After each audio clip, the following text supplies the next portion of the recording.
Hello and welcome to zoology पाठशाला। आज की इस वीडियो में हमने जो अभी टॉपिक पढ़ा था क्लास 8th का चैप्टर फर्स्ट बायोलॉजी का क्रॉप प्रोडक्शन एंड मैनेजमेंट, उसका मैंने आपको आधा पार्ट पढ़ा दिया था। उसके आगे का पार्ट हम आज पढ़ेंगे। मैंने आपको ये एग्रीकल्चर प्रैक्टिसेस में मैन्योर तक पढ़ा दिया था, ठीक है। अब हम इरीगेशन से स्टार्ट करेंगे। What is irrigation? All living beings need water to live. Water is important for proper growth and development. Water is absorbed by plants' root. ठीक है, वो क्या कह रहे हैं कि सारे लिविंग बींग्स जो हैं, लिविंग ऑर्गेनिज्म जो हैं, उनको पानी की ज़रूरत होती है जीने के लिए, ठीक है। वाटर जो है उनकी ग्रोथ के लिए और उनके डेवलपमेंट के लिए एक इंपॉर्टेंट सोर्स की तरह है, इंपॉर्टेंट वर्क करता है, ठीक है। Water is absorbed by plants roots. जो प्लांट की रूट्स होती है, जड़ें होती हैं, वो वाटर को एब्जॉर्ब करने का काम करती हैं। कहाँ से? हमारी सॉइल में से, ठीक है। Along with water minerals and fertilisers are also absorbed. अब वो क्या कह रहे हैं कि वाटर के साथ साथ जो भी मिनरल्स सॉइल में प्रेजेंट है या जो हमने फर्टिलाइजर उसमें डाला है वो भी जो है एब्जॉर्ब हो जाता है, ठीक है। Plants contain nearly 90% water. Plants के पास क्या है? 90% उनका वाटर बेस्ड है, ठीक है। Water is essential because germination of seeds does not takes place under dry conditions. अब जो जर्मिनेशन का प्रोसेस होता है, जो सीड जो है जब वो उपजाऊ होता है और उसमें से नया पेड़ जो उगता है, नया पौधा जो बन के आता है, ठीक है, वो प्रोसेस जो है ड्राई कंडीशंस में नहीं हो सकता। इस वजह से वाटर जो है बहुत ही असेंशियल है इस प्रोसेस के लिए भी, ठीक है। Nutrients dissolve in water are transported to each part of the plant. जो भी न्यूट्रिएंट्स होते हैं हमारे वाटर में जो डिजॉल्व होते हैं वो हमारे ट्रांसपोर्ट किए जाते हैं प्लांट के हर पार्ट में। कहाँ से? हमारे रूट सिस्टम से शूट सिस्टम में जाते हैं, ठीक है। Water also protects the crop from both Frost and hot air currents. जो वाटर होता है वही हमारा जो क्रॉप है, जो हमारा प्लांट है, उसको जो मतलब गर्मी के प्रभाव से कह लो वो बचा के रखता है, ठीक है, उसको सूखने नहीं देता, ठीक है। To maintain the moisture of the soil for healthy crop growth fields have to be watered regularly. अब जो मॉइस्चर है सॉइल में उसको बरकरार रखने के लिए, सॉइल में नमी बरकरार रखने के लिए, जिससे कि हमारा क्रॉप जो है वो ग्रो करता रहे, उसकी ग्रोथ होती रहे, इस वजह से हमें उस सॉइल को, उस फील्ड को पानी देना रेगुलरली ज़रूरी है। आपने घर में भी पेड़ लगाते होंगे तो आप देखते होंगे कि अगर आप उसे 2-4 दिन पानी ना दो तो वो सूखने लगता होगा। तो जब आप उसको पानी देते रहते रेगुलरली तो उसकी ग्रोथ बेटर होती है, बढ़िया होती है, ठीक है। तो ऐसे ही हमें क्रॉप्स में भी करना पड़ता है, हमें उन्हें रेगुलरली वाटर जो है देना पड़ता है, जिससे कि उनमें सॉइल जो है उसमें मॉइस्चर बना रहे और उनकी ग्रोथ जो है प्रॉपर होती रहे। The supply of water to crops at regular intervals is called irrigation. अब ये जो हम हर रेगुलर इंटरवल पे पानी दे रहे हैं क्रॉप्स को, इसी प्रोसेस को हम इरीगेशन बोलते हैं। अगर आपसे कोई पूछे व्हाट इज इरीगेशन या डिफाइन इरीगेशन, तो आप ये लिख सकते हैं the supply of water to crops at regular intervals is called irrigation. The time and frequency of irrigation varies from crop to crop. अब वो क्या कह रहे हैं कि जो टाइम होगा या फ्रीक्वेंसी होगी कि हमने कितनी बार जो है कि पानी डालना है, किस टाइम पे पानी डालना है, या कितनी क्वांटिटी में पानी डालना है, या कितना पानी देना है, उसको ये चीज़ जो है डिपेंड करेगी किस पे, वेरीज करेगी किस पे, हर क्रॉप से क्रॉप पे। मान लो अलग अलग टाइप के 2 क्रॉप है तो उनका वाटर या इरिगेशन जो होगा वो डिफरेंस होगा, ठीक है। या फिर जो सॉइल है हमारी उस पर भी डिपेंड कर सकती है कि मान लो कहीं की सॉइल ज़्यादा ही ड्राई है तो उसको हमें ज़्यादा पानी देना पड़ेगा, और कहीं की सॉइल में अगर मॉइस्चर ऑलरेडी है हमारा तो उसको अगर हम ज़्यादा पानी देंगे तो फिर वो फ़ायदा नहीं करेगा, नुकसान करेगा, तो उसको हम कम पानी देते हैं। या फिर हमारा सीज़न किस टाइप का चल रहा है, इस पर भी हमारा इरीगेशन का प्रोसेस डिपेंड रहेगा। मान लो अगर हमारा रेनी सीजन चल रहा है और उसके बावजूद भी हम इरीगेशन का प्रोसेस करे जा रहे हैं रेगुलर रेन होने के बावजूद भी, तो हमारी सॉइल जो है वो बह सकती है या फिर वो ख़राब हो सकती है, या हमारा प्लांट जो है वो ख़राब हो सकता है, ठीक है। In summer the frequency of watering is higher, why is it so. अब वो पूछ रहे हैं कि समर में जो फ्रीक्वेंसी ऑफ इरीगेशन होता है या वाटरिंग होती है वो ज़्यादा होती है, ऐसा क्यों?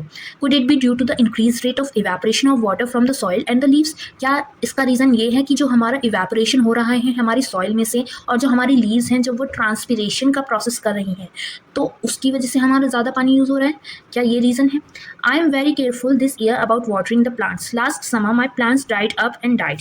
अब वो क्या कह रहा है कि मैं इस साल जो है बहुत ज़्यादा सोच समझ करके अपने प्लांट्स को पानी दे रहा हूँ, क्योंकि मेरे लास्ट समर में जो प्लांट्स थे वो सारे सूख गए थे और मर गए थे, ठीक है। Sources of irrigation. The source of water for irrigation are wells, tube wells, ponds, lakes, rivers, dams and canals. अब वो क्या कह रहे हैं कि अगर हमें पानी जो डालना है खेत में, तो हम ऐसा तो है नहीं कि बाल्टी भर भर के घर से लेके गए, नहीं, हमें वो कुओं से पानी मिल जाता है, ट्यूब वेल्स वगैरह से, पॉन्ड्स वगैरह से, या कोई भी नदी या जो डैम्स वगैरह हैं, कैनाल्स वगैरह हैं, वहाँ से हम इनका जो इरीगेशन का प्रोसेस होता है इसके लिए हम पानी जो है लेते हैं, ठीक है। अगर हम बात करें ट्रेडिशनल मेथड की हमारे इरिगेशन की, तो जो water available's in wells, lakes and canals is listed up by different methods in different regions for taking it to the fields.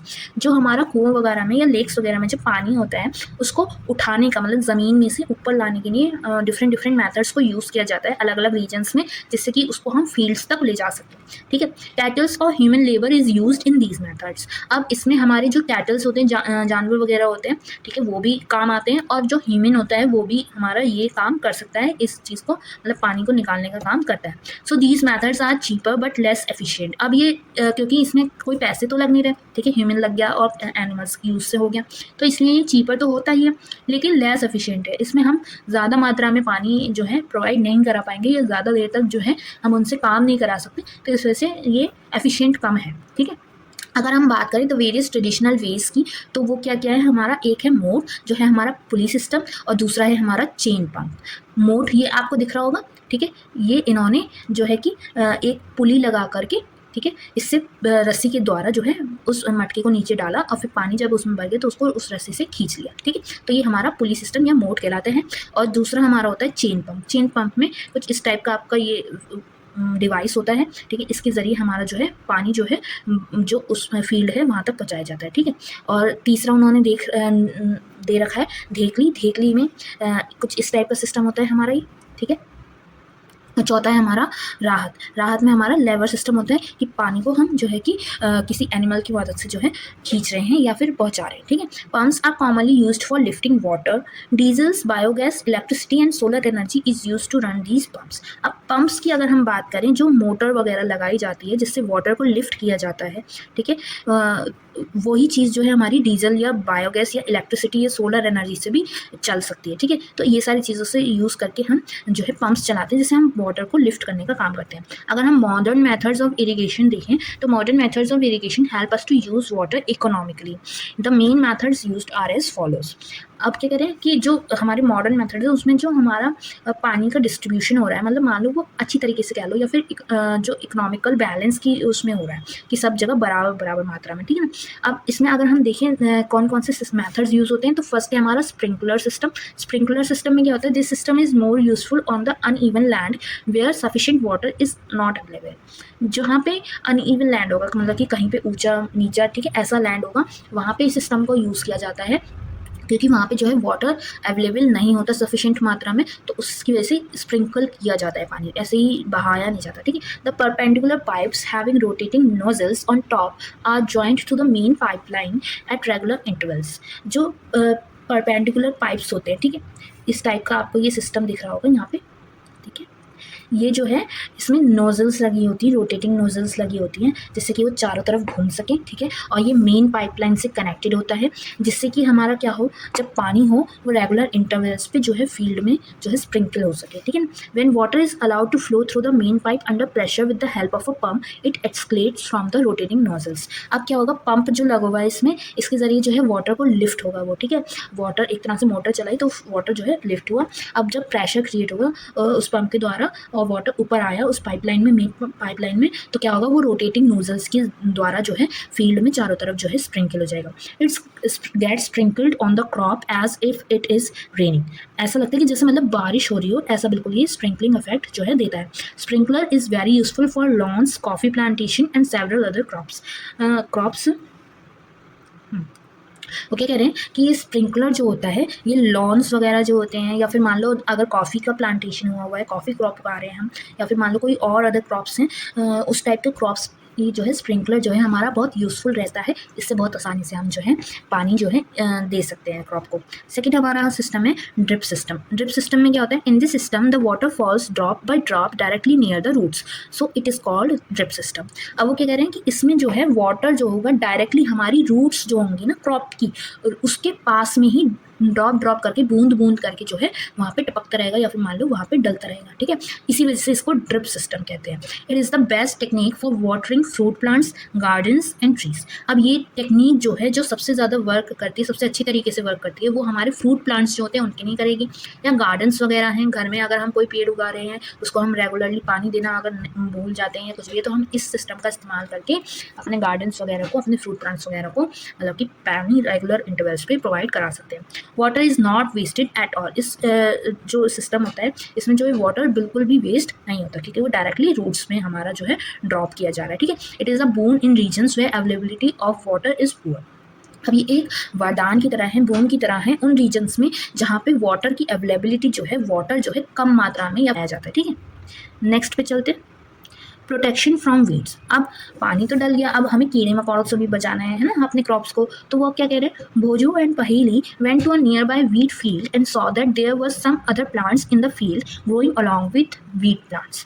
अब वो क्या कह रहे हैं कि वो जो दोनों लड़कियां थी हमारी, भोजो और पहेली, वो एक नियर बाय वीट की फील्ड में गई, जहाँ धान की खेत में गई, ठीक है। और वहाँ पे उन्होंने क्या देखा कि गेहूं के साथ साथ वहाँ पे कुछ और प्लांट्स भी उगाए गए थे। अब वो ऐसा क्यों किया गया था, ठीक है, और अगर जान पूछ के ये क्यों किया गया था, ठीक है। अब क्या है, in a field many other undesirable plants may grow naturally along with the crop, these undesirable plants are called weeds. अब ये जो अनडिजायरेबल, जो हमने मतलब हमें नहीं उगाने थे, फिर भी वो प्लांट्स खुद ही नेचुरली उग गए हैं हमारे क्रॉप्स के साथ में, यही जो अनडिजायरेबल प्लांट्स होते हैं ये हमारे क्या कहलाते हैं, वीड्स कहलाते हैं, ठीक है। अब जो रिमूवल होता है इन वीड्स का वो हमारी वीडिंग कहलाता है, वो प्रोसेस हमारा क्या कहलाएगा, वीडिंग कहलाएगा। Weeding is necessary since weeds compete with the crop plants for water, nutrients, space and light। अब मान लो एक फील्ड है, ठीक है, वहाँ पे जो हम क्रॉप उगा रहे थे उसके साथ साथ में एक अनडिजायरेबल प्लांट भी उग गया, एक वीड भी उग गया, ठीक है। अब क्या होगा, जो हमारे क्रॉप को पानी जाना था, जो हमारे क्रॉप्स को न्यूट्रिएंट्स मिलने थे सॉइल से, या जो स्पेस मिलना चाहिए था उन्हें, या जो लाइट वो एब्जॉर्व कर रहे थे, वो जो है कॉम्पीट होगी या वो जो है बट जाएगी उस वीड के साथ में, ठीक है। तो उससे क्या होगा, हमारे क्रॉप को नुकसान हो सकता है। दस they affect the growth of the crop, जो हमारा क्रॉप है उसकी ग्रोथ को वो अफेक्ट करेंगी। Some weeds interfere even in harvesting and may be poisonous for animals and human beings. अब कुछ ऐसी वीड्स भी होती हैं, कुछ ऐसे जंगली पौधे भी होते हैं जो हमारी हार्वेस्टिंग में इंटरफेयर करते हैं। जब हम कटाई वगैरह कर रहे होते हैं फसल की, उसमें वो इंटरफेयर करते हैं और वो पॉइजनस भी हो सकते हैं कि अगर मान लो कि किसी एनिमल ने उसको खा लिया या किसी ह्यूमन बींग्स के उसमें आ गए, तो फिर वो मतलब जहरीले भी मतलब हो सकते हैं और हार्मफुल इफेक्ट्स जो है कॉज कर सकते हैं। Farmers adopt many ways to remove weeds and control their growth. Tilling before sowing of crops helps in uprooting and killing of weeds. अब वो क्या कह रहे हैं, फार्मर्स जो है काफ़ी ऐसे नए नए तरीके अपनाते हैं, काफ़ी ऐसे तरीके अपनाते हैं जिससे वो वीड्स को रिमूव कर सकें या फिर उनकी ग्रोथ को कंट्रोल कर सकें, ठीक है। जो हम जो सॉइल को हम टिल कर रहे थे, मतलब कि उसको जो पलट रहे थे या उसे उसकी नीचे वाली लेयर को ऊपर ला रहे थे, जब हमने बीज बोए थे उससे पहले, वो इनकी जो मतलब रूट्स होती हैं जो नीचे ज़मीन में होती हैं, उनको निकालने में और उनको किल करने में मदद करती है। उससे क्या होता है कि ऐसी जो भी अननेसेसरी अनडिज़ायरेबल प्लांट्स की या वीड्स की जो रूट्स वगैरह होती हैं उनको हम निकाल सकते हैं। Which may then dry up and get mixed with the soil. The best time for the removal of weeds is before they produce flowers and seeds.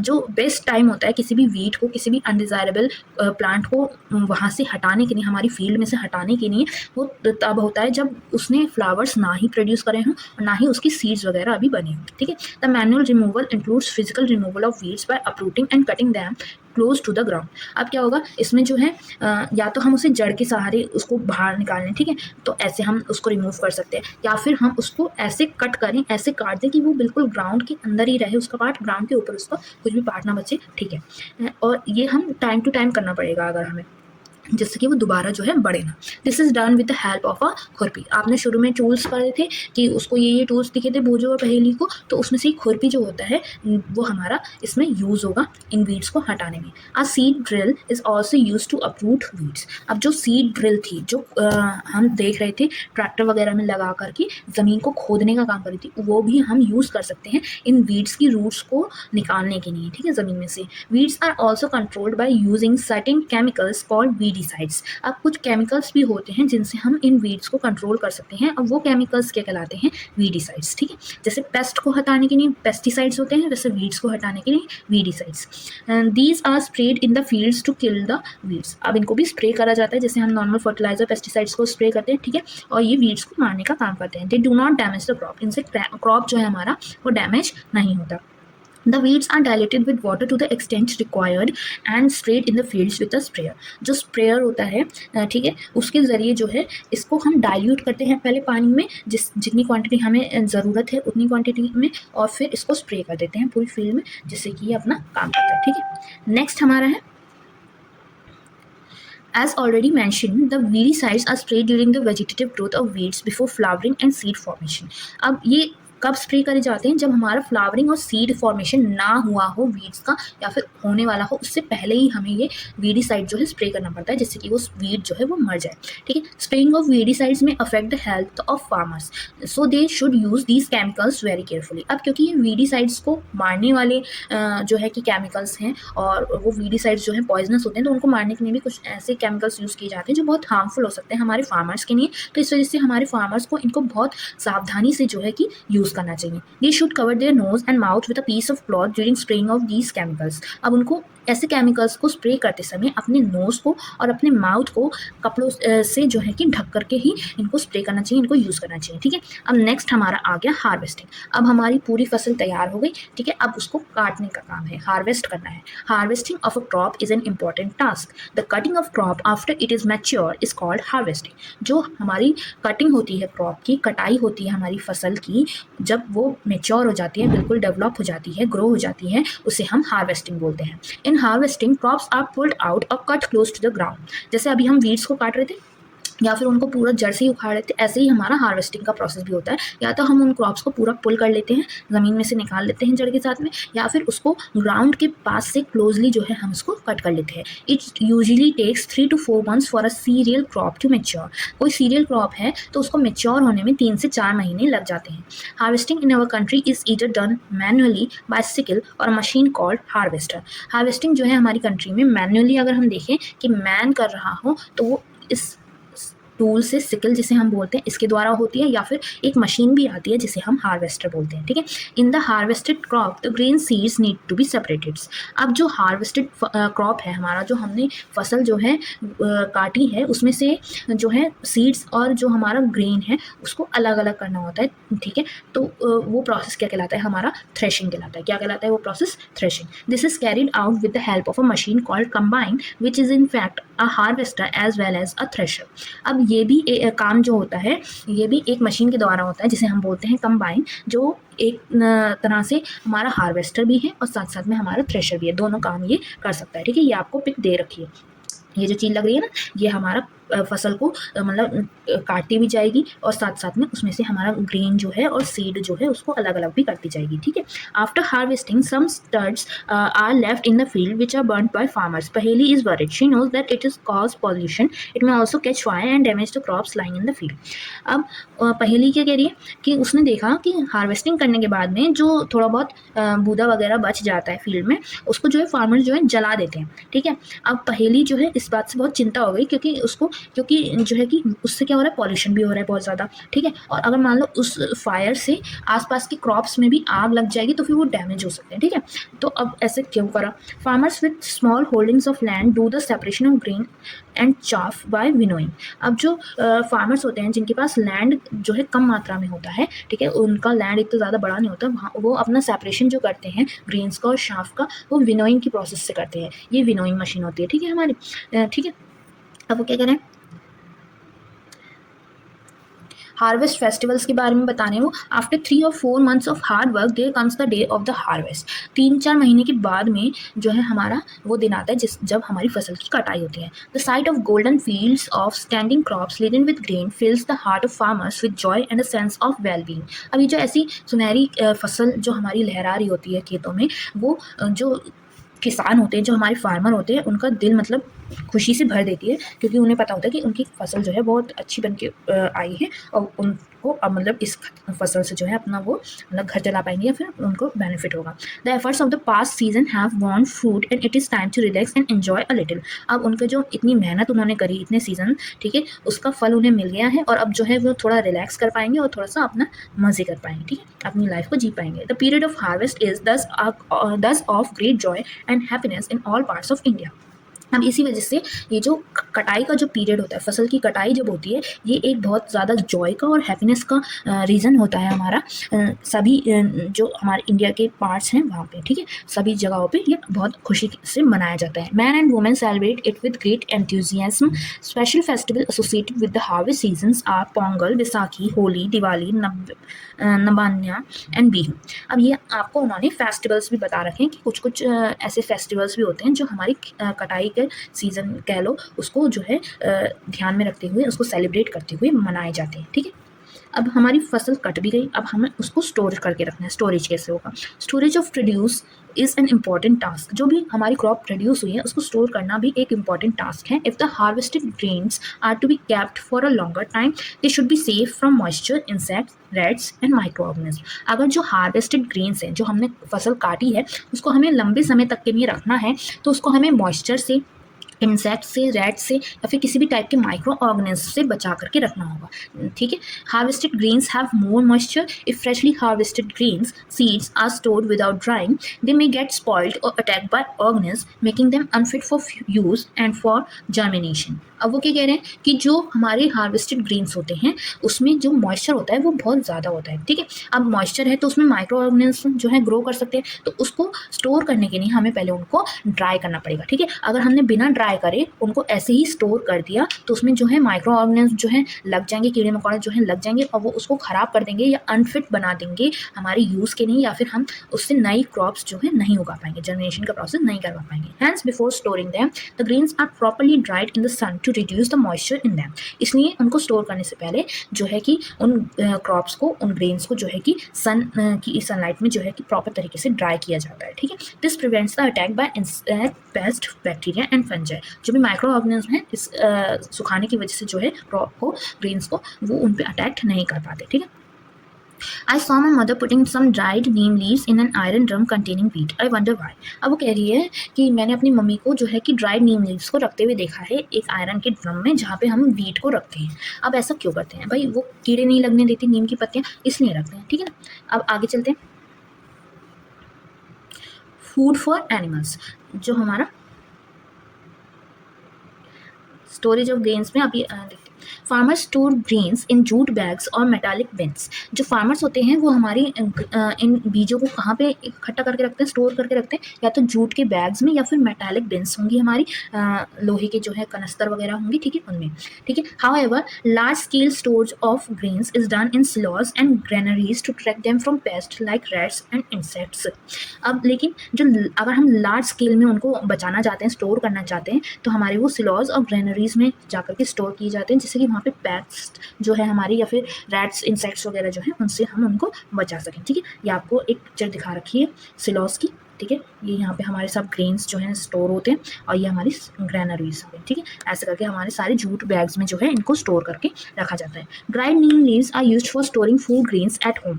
अभी उन्होंने वीट वाला एग्जाम्पल दिया था। ठीक है, वो क्या था कि वो हमारे जो ग्रेन्स हम घर पे स्टोर करके रखना चाहते हैं उसमें हम ड्राई नीम लीव्स उनको डाल के रख सकते हैं। For storing large quantity of grains in big godowns, specific chemical treatments are required to protect them from pest and microorganism. अगर हमें बड़ी मात्रा में किसी गोडाउन वगैरह में हमें ग्रेन्स को स्टोर करके रखना है तो हमें उसमें कुछ केमिकल ट्रीटमेंट्स जो हैं वो डालने पड़ेंगे या उनको प्रोवाइड कराने पड़ेंगे, जिससे कि वो पेस्ट या फिर माइक्रो ऑर्गेनिज्म उसमें ना लगें। ठीक है, वो ख़राब ना करें। अब हम देख लेते हैं फूड फॉर एनिमल्स। एनिमल्स के लिए फूड का सोर्सेज क्या है। उन्होंने एक टेबल दे रखी है, make the following table in your notebook and complete it. Food जैसे मान लो उन्होंने मिल्क बता रखा है और उसका सोर्स बता रखा है कि हमें काव से, बफेलो से और शी गोट से या शी कैमल से हमें मिल्क जो है मिल जाता है। ठीक है, ऐसे ही आप फूड बता सकते हैं और उनके सोर्सेज बता सकते हैं। जैसे मान लो आपको कोई वेजिटेबल है वो हमारे को प्लांट से मिल रही है। ठीक है ना, आपको मान लो कर्ड वगैरह है, पनीर वगैरह है, ये आपको हमारे जो है डेयरी प्रोडक्ट्स का तो काव वगैरह और बफेलो वगैरह से ही मिल रहे हैं। तो ऐसे करके आप मिल्क मतलब फूड सोर्सेज को लिख सकते हैं।